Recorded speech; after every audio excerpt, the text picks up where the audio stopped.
The wrong way to use healing magic के episode 10 की शुरुआत में हम लोग देखते हैं कि सभी लोग सो रहे होते हैं, लेकिन वहीं पर अब उसातो की आंख खुल जाती है और वो खड़ा होकर अपने कैंप से बाहर आता है और कहते हैं कि फाइनली बैटल का दिन आ ही गया। तभी वहाँ पर सुजने आ जाती है, जो कि उसे देखकर कहती है कि तुम्हारी यूनिफॉर्म बिल्कुल रोज की तरह मैच कर रही है। उसे वहाँ पर देखकर उसातो हैरान होता है और कहते हैं कि तुम इतना जल्दी क्या कर रही हो, जिस पर वो कहती है कि मैं तो बस मॉर्निंग वॉक करना ही हूँ। और वैसे क्या तुमने मेरा ये आर्मर देखा, काफी कमाल का है ना। पता है ये काफी ज्यादा अमेजिंग है, क्योंकि ये आर्मर डिजाइन किया गया है मेरे थंडर मैजिक को सपोर्ट करने के लिए, और इसको पहनने के बाद मैं अच्छे से मूवमेंट भी कर सकती हूँ। है ना कमाल का ये आर्मर। उसे देखकर साथ कहते हैं कि तुम तो काफी ज्यादा एक्साइटेड लग रही हो। तब सुजन कहती है कि तुम्हें ये नहीं कहना चाहिए, तुम्हें ये कहना चाहिए कि मैं क्यूट लग रही हूँ। सुजन अब इसी तरीके से उसातो से जबरदस्ती बुलवा रही होती है कि वो क्यूट है, पर अब उसातो उससे घबरा कर पीछे हट जाता है और कहते हैं काजुकी मुझे बचा लो। और अब काजुकी वहाँ पर सही में आ जाता है, जिसे देखकर उसातो शौक होता है। काजुकी आकर सुजन को पकड़ लेता है तो सुजन उसे कहती है कि रास्ते के बीच में मत आओ, जिस पर वो उसे कहता है कि सिग्नल से हमें बुला रहे हैं, हमें चलना होगा। तो अब सुजन को भी उसकी बात माननी पड़ती है और अब वो काजुकी के साथ चली जाती है। वहीं पर अब उसातो काजुकी का शुक्र करता है उसको बचाने के लिए। अगले सीन में हम लोग सिग्नल्स को देखते हैं, जो कि काजुकी और सुजने को बताता है कि डीमन लॉर्ड की आर्मी आधे घंटे में यहाँ पर पहुंचने वाली है। जैसे वो हम लोग को दिखेंगे, हम लोग उनके ऊपर मैजिक से हमला कर देंगे। तुम लोग भी दुश्मनों के सोल्जर के साथ लड़ाई करोगे,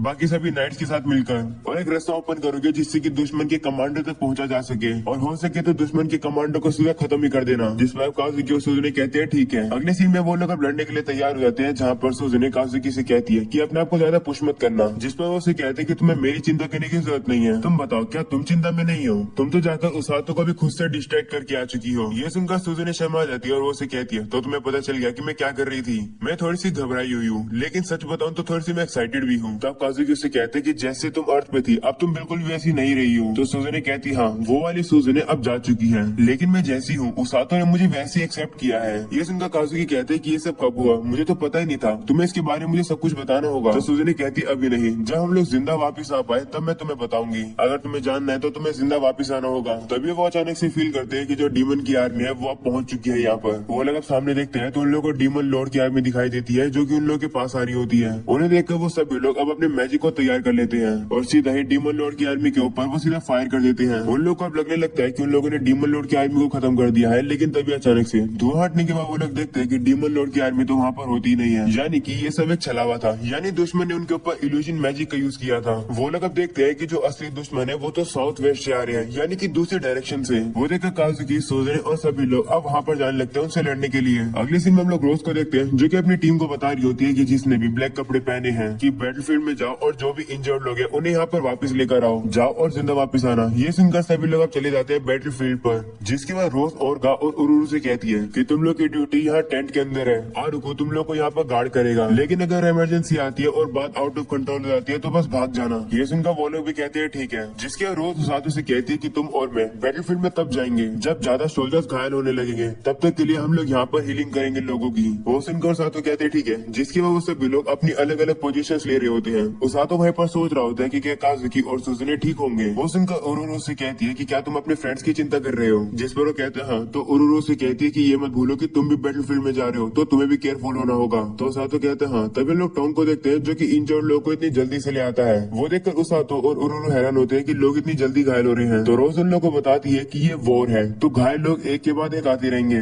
टाइम वेस्ट करना बंद करो, उन्हें हील करना शुरू करो। ये सुनकर अब उसातो उस बंदे को हील करने जाता है और देखता है कि उसकी चोट तो काफी ज्यादा गहरी है, जिसे देखकर उसातो के हाथ अब थोड़े से कांपने लगते हैं। लेकिन अब उसातो अपने आप को कंट्रोल करता है और अब वो उस बंदे को हील करना शुरू करता है। वहीं पर अब बाकी सभी लोग भी बंदों को हील कर रहे होते हैं, और अब जिस बंदे को उसातो हील कर रहा होता है वो बंदा उसातो को बताता है कि मेरे ऊपर एक बड़े से स्नेक ने हमला किया। ये सुनकर उसातो सोचता है कि कहीं ये वैसा स्नेक तो नहीं है जिसने मेरे ऊपर हमला किया था। उसातो कहते हैं कि मुझे इस बात पर फोकस नहीं करना चाहिए, मुझे अभी हीलिंग पे कॉन्सेंट्रेट करना चाहिए। जिसके बाद हम लोग को बैटलफील्ड का सीन दिखाया जाता है, जहाँ पर हम लोग उसी बड़े से स्नेक को देखते हैं, जो कि सोल्जर्स के ऊपर हमला कर रहा होता है। और क्योंकि वो स्नेक काफी ज्यादा बड़ा और वेनोमस है, उससे कोई लड़ ही नहीं पा रहा होता है। ये सब कुछ वो ब्लैक नाइट देख रहा होता है और कह रहा होता है कि इंसान तो काफी कमजोर होते हैं, क्या मेरे यहाँ पर आने की कोई जरूरत भी थी। तभी अचानक से एक सोल्जर आकर अपनी तलवार को उस ब्लैक नाइट के अंदर डाल देता है। लेकिन अब वो देखता है कि जितना भी डैमेज उसने उस ब्लैक नाइट को दिया था वो सारा डैमेज उससे ही हो जाता है, और वो खुद घायल होकर नीचे गिर जाता है। वहीं पर उस ब्लैक नाइट की चोट तो ठीक भी हो जाती है। वो नाइट अब उसे पूछते कि तुम कौन हो, जिस पर ब्लैक नाइट कहते हैं किसे पता, इंसान काफी कमजोर होते हैं, तुम्हें अब मरना होगा। वहीं पर वो ब्लैक नाइट कह रहा होता है कि मुझे कैसे भी करके सभी को इस ब्लैक नाइट की पावर्स के बारे में बताना होगा। वो ब्लैक नाइट अब उसके ऊपर हमला करने वाला होता है, लेकिन तभी वहाँ पर गार्ड आ जाता है, जो कि कुछ बलून फेंककर ब्लैक नाइट का ध्यान भटका देता है, और वो उस नाइट को जो कि घायल था वो उसे उठाकर काफी तेजी से ले जाता है और गायब हो जाता है। ये देखकर ब्लैक नाइट को याद आता है कि एमिना ने उसे किडनैपर्स के बारे में बताया था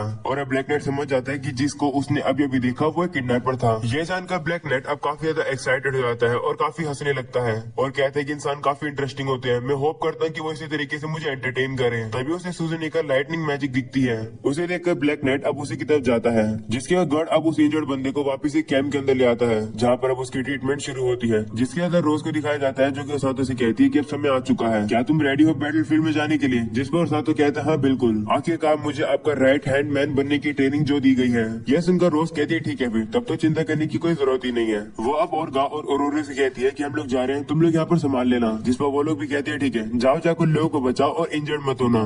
तब वो लोग भी जाने लगते हैं जहाँ पर रोज आरुको से कहती है कि इन लोग को प्रोटेक्ट करना, तो वो भी कहते हैं ठीक है। जिसके यहाँ रोज अब उसातो बैटलफील्ड में चले जाते हैं।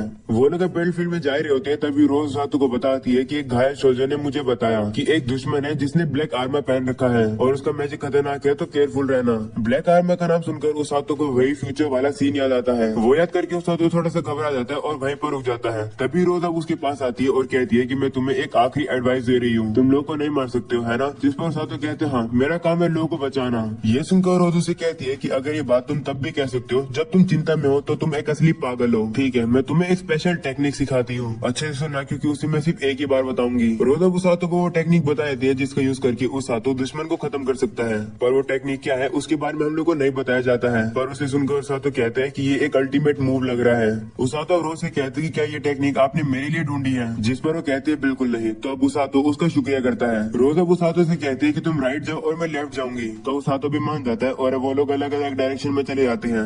और अब जैसे जैसे उसातो सामने जाता है, वो देखता है वहाँ पर काफी सारे लोग लड़ रहे हैं और मर रहे हैं, जिसे देखकर वो कहता है तो ये होती है बैटलफील्ड। वो अब देखता है कि एक डीमन एक सोल्जर को घायल कर चुका है और अब वो उसे मारने वाला है। लेकिन तभी उसातो जल्दी से आता है और उस बंदे को बचा देता है और साथ में उसे हील भी कर देता है। इसी तरीके से उसातो बाकी डीमन से बचता हुआ उस बंदे को वहाँ से सेफली ले जाता है। दूसरी तरफ हम लोग रोज को भी देखते हैं जो कि डीमंस को हराते हुए बंदों को बचा रही होती है। उसातो उन सोल्जर्स को कोने में लाता है और अब वो उन्हें हील कर देता है और उनसे कहते हैं कि जब मैं तुम्हें उठाकर ला रहा था तब मैंने तुम्हें हील कर दिया था। थोड़ा सा रेस्ट करने के बाद भी तुम लोग अच्छा फील नहीं करते हो तो तुम लोग रिट्रीट कर सकते हो। ऐसा बोलने के बाद अब उसातो वापिस से बैटलफील्ड में चला जाता है। दूसरी तरफ हम लोग सूजनी को देखते हैं जो कि अपनी पावर्स को यूज करके डीमंस को मार रही होती है। ये देखकर सोल्जर्स उसका शुक्रिया करते हैं और कहते हैं कि हमने इस एरिया के ज्यादातर दुश्मनों को खत्म कर दिया है। तो सूजनी कहती है ठीक है, जितने भी इंजर्ड लोग हैं उन्हें जल्दी से वापस पीछे भेजो, फिर हम लोग आगे बढ़ेंगे। ये सुनकर अब वो बंदा भी चला जाता है। जिसके बाद वो काजुकी सूजनी से कहता है कि क्या तुम ठीक हो? जिस पर वो कहती हाँ, डीमंस को हराना अभी रह रहा है इसलिए अभी हम लोग नहीं रुक सकते हैं। तो काजुकी कहता है हाँ, लेकिन मैंने सुना है कि बैटलफील्ड में एक खतरनाक सा स्नेक मॉन्स्टर भी आ गया है। तो सूजनी कहती है हाँ, लेकिन हम लोग वहाँ पर अभी नहीं जा सकते हैं, हमें तो बस सस्ता बनाना है जिससे कि हम लोग दुश्मन के कमांडर तक पहुँच सके। तो काजुकी कहते हैं हाँ, हम लोग को जल्दी से यहाँ का काम फिनिश करना होगा और वहाँ पर पहुँचना चाहिए। वो लोग अब जा रहे होते हैं, लेकिन तभी अचानक से ब्लैक नाइट अपने साथियों को वहाँ पर लेकर आ जाता है। उसे देखकर सभी लोग घबरा जाते हैं और कहते हैं कि आखिर ये कौन है? तो सूजनी कहती पता नहीं, लेकिन ये नाइट तो बाकी डीमन से बिल्कुल अलग है। सूजनी अब अपने सोल्जर्स को रुकने के लिए कहती है पर वो मानते नहीं है और अब वो सीधे जाकर उस ब्लैक नाइट के ऊपर हमला कर देते हैं। ये देखकर काजुकी और सूजनी हैरान हो जाते हैं कि इस नाइट ने बिल्कुल भी अटैक को रोकने की कोशिश क्यों नहीं करी,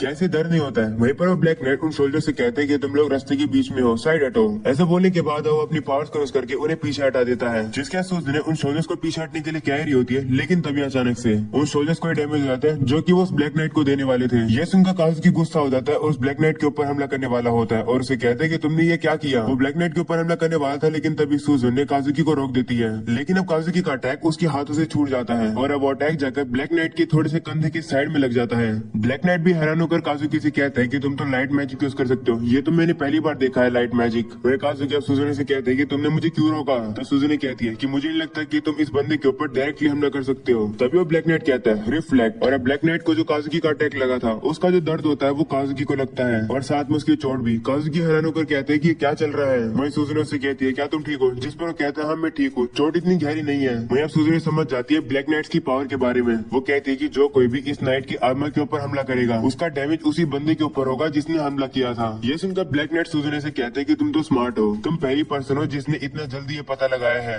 तुम दोनों मुझे स्ट्रॉन्ग लगते हो, इसलिए तुम दोनों यहाँ से नहीं भाग सकते हो। मैं चाहता हूँ कि तुम लोग मरने से पहले काफी ज्यादा स्ट्रगल करो। दूसरे सीन में हम लोग वापिस से उसातो को देखते हैं जो कि बैटलफील्ड में दौड़ रहा होता है और वापिस से उसे फ्यूचर के वो विजन दिखने लगे हैं जहाँ पर काजुकी और सूजन मारे गए हैं, वो भी डार्क नाइट के हाथों। उसातो के दिमाग में जैसी ये चीज आती है उसके दिमाग में काफी दर्द होने लगता है। वो हीलिंग मैजिक का यूज करके भी उसे ठीक कर पा रहा होता है पर उसे वो ठीक नहीं कर पा रहा होता है और सोच रहा होता है कि क्या काजुकी और सूजन को कुछ हो गया है। उसातो का इसी हालत में देखकर एक डीमन उसके ऊपर हमला करने बचाने के लिए आ जाता है, पर उसातो जैसे तैसे करके उस अटैक को डॉज करके आगे गिर जाता है। उसके सर में दर्द होने की वजह से वो लड़ भी नहीं पा रहा होता है और वो जो डीमन है वो उसके ऊपर हमला कर देता है। लेकिन तभी वहाँ पर एक सोल्जर आकर उस डीमन को मारकर उसातो को बचा लेता है। उस सोल्जर को देखकर उसातो को याद आता है कि तो वही सोल्जर है जिसकी जान उसने बचाई थी। वो सोल्जर अब उसातो से कहता है कि पहले मुझे बचाने के लिए शुक्रिया। तो उसातो कहता है कोई बात नहीं, वैसे क्या तुम्हें पता है कि वो जो दो हीरोज है वो कहाँ पर है? तो वो सोल्जर कहता है हाँ, वो दोनों फ्रंट लाइन में होंगे। ये सुनकर उसातो भी वहाँ पर जाने लगता है और कहता है काश मैं जल्दी से वहाँ टाइम पर पहुंच जाऊं। अगले सीन में हम लोग उन सभी डीमंस को देखते हैं जो कि बाकी सोल्जर से लड़ रहे होते हैं। ये देखकर वो ब्लैक नाइट उन डीमन से कहता है कि बहुत बढ़िया, इन छोटे कीड़े मकोड़े को खत्म करो।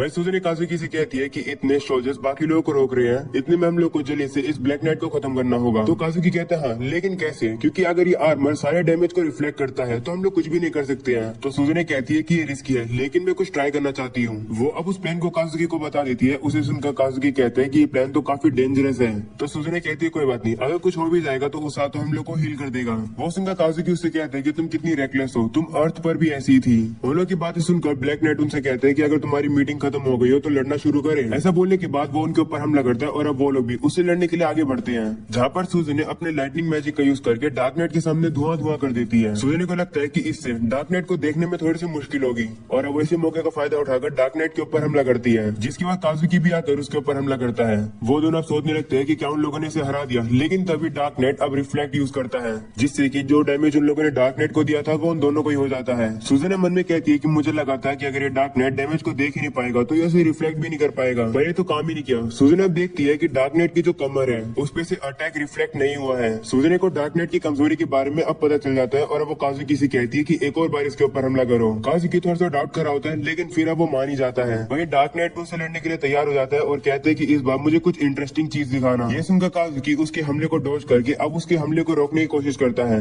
वहीं पर सुजुकी अपनी लाइटनिंग मैजिक का यूज करके अपनी स्पीड को काफी तेज कर लेती है। वहीं पर काजुकी भी समझ जाता है कि आखिर सुजुकी क्या करने की कोशिश कर रही है और अब वो भी सुजुकी की मदद करने के लिए डार्क नाइट के ऊपर अपनी लाइट मैजिक से हमला करता है और अब काफी तेज रोशनी की वजह से डार्क नाइट देख नहीं पा रहा होता है। इस मौके का फायदा उठाकर सुजुकी डार्क नाइट के पीछे आती है और अपनी तलवार को उसके अंदर डाल देती है।